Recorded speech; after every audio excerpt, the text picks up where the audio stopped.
Hi everyone, you're welcome to another episode of Diary of a Doctor's Wife podcast. I'm your host, Iyawo Doctor, and my aim in this podcast is to help individuals in busy relationships, busy marriages, just helping them navigate through the challenges, through the hurdles of being busy, where both of them can live happy and fulfilling, and of course, meaningful lives together.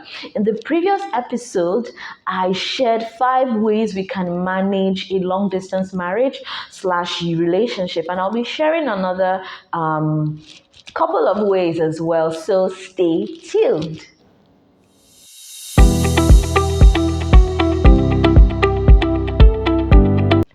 You're welcome back. I'm having so much fun. All right, so you can just check the previous episode for the 5 ways I shared. One of the first 5 ways of managing a long distance marriage. You can check it out. So we're just going to be continuing from there. And one of the things I have here is that you need to learn, or both of you need to learn how to manage conflict effectively. Yeah. Remember, both of you are limited by space, like geographical location. Or I take, for example, you're in Kenya. Why am I using Kenya? I think I'm going there very soon. You're in Kenya and then your partner is, let's say, in the UK for one reason or the other, maybe for educational purposes, and there would be conflicts. Conflict is just clash of interests. It's not a bad thing, just an indication for one or both of you to move, to shift perspectives. All right. So you would need to manage that clash of interest effectively. Remember, both of you are not physically, so you can't just wave it off.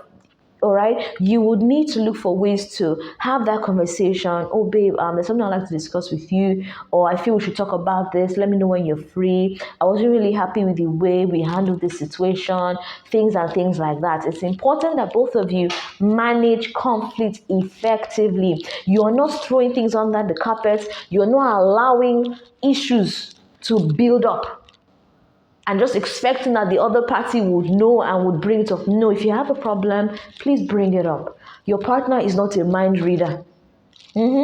Your partner is not a mind reader, and you're not waiting for the right time.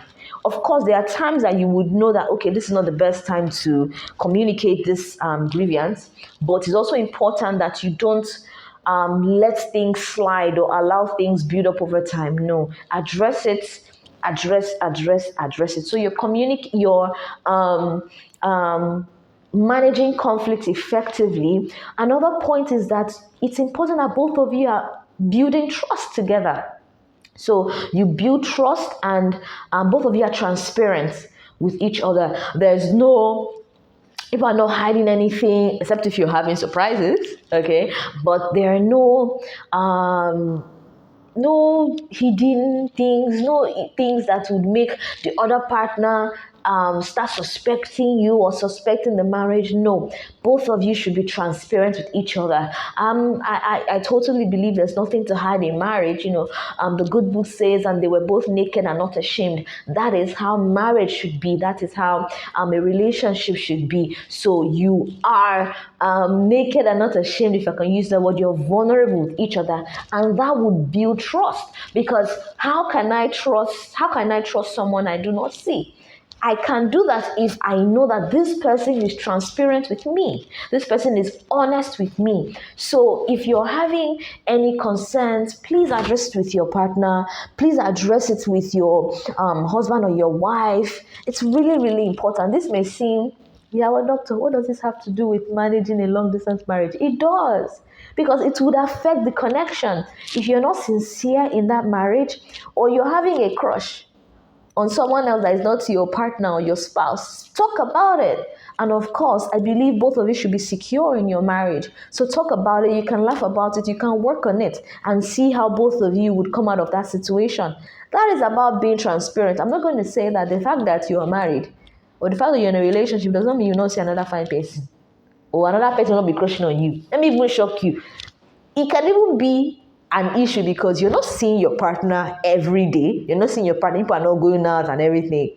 So you also need to take care of that situation. All right. Don't say, oh, if I tell my partner now, he or she will be angry. No. And that's why you partner that they're telling you this information. No. Receive it with good faith and talk about it. How is it going on? That your admin that's crushing on you. I hope you told him that I'm sending you. In fact, let everybody know that I'm around. That kind of thing. Okay, that's I'm talking about building trust, and then both of you are transparent. If you've gotten to this point, thank you. You're welcome to Diary of Doctor's Wife series. And we're talking about in this video part 2 of managing a long distance relationship / marriage. And we've talked about 1, you're building trust and transparency, and then you are managing conflict effectively. Another thing I'm going to say that would really help your long distance relationship / marriage is both of you are practicing active listening. So what do I mean by active listening? When both of you, or anytime there's a conversation, make sure you're actually listening to what your partner is saying. You're not, even if you're doing something else, but just give your partner full attention. Because you don't have the luxury to sit down together and you're just saying, hi baby, how was work? You don't have all of that. Okay, so the little time that you have, maximize it. Practice active listening. So you're not doing No, you actually are like, oh, okay, wow. I don't like listening too much. Learn it. I don't like talking too much. Learn it, because you need to be intentional about your long distance / busy marriage. All right. And if you don't practice active listening, you will just realize that 3 years has gone, 5 years have gone, 10 years have gone, and then both of you don't have anything in common, or both of you don't even know what's happening in your lives because you stopped listening to each other. Even if you're talking, but both of you stopped listening to each other. All right. Another point I'm going to say is support each other's growth. Support each other's growth and goals. Remember in part 1, I mentioned that you would need to maintain your individuality. So as a Iyawo Doctor, I have my goals. As a clinical psychologist, I have my goals. I have my personal growth plan, okay? I'm also a milliner. I make bridal accessories and all of that. I have my goals. I know where I want to be and even if sometimes I don't know how I want to get there, but I know where I want to be. So what Doctor does that he supports me in all of that. In fact, I remember 2020, I started making fascinators in 2018 during my NYC where I learned. And then I'd always told him that, I want to add bridal accessories, bouquet and everything. Then 2020 came, everybody was at home, COVID. All right, and I was doing my master's then, but of course we were at home and I didn't have enough money. Right, so I told him that, I saw this bridal accessories class, and then he just sent me the money. And remember, we're not in the same location, but he supported my growth at that time, and he still does, and I'm forever grateful for him for that. So, but he wouldn't have done that if I didn't communicate my goals to him. So don't be limited by the fact that, my partner is not with me, I cannot tell him what I want, I cannot tell him about my goals and where I want to be. You can. And because we did it, I'm letting you know that it is possible. So support each other's goals, support each other's growth. All right, encourage each other, push each other towards maintaining their individuality. And finally, I'm going to say that in managing a long distance relationship, in long distance marriage, practice gratitude. Practice every single day. Lord, I'm grateful for Demilade Omoniyi. Or you're also telling Demilade Omoniyi, of course, that's my husband. Call your husband's name, or your own wife's name, or your own partner's name. Tell your partner, communicate to your partner that you are grateful for them in your lives. How many times, or what's the last time you told your partner that you're grateful? I know you want to be together. I know you wish things were not like this. Or you did not know that when you married a pilot, it would be this stressful. Or when you married let me look for another. We married a religious person, let's say, pastor and imam that travels all around. You didn't know it to be like this, and then people are always asking questions. I should record a video of people talking up and down. Where's your partner? So sometimes they should check up. Anyways, maybe I'll do that. But just practice gratitude. Just send a text. One of those spontaneous texts I talked about. I'm really grateful for you in my life. Not even only about the money that they send or the money that you are sending. Thank you for being understanding. Thank you for being patient with the process.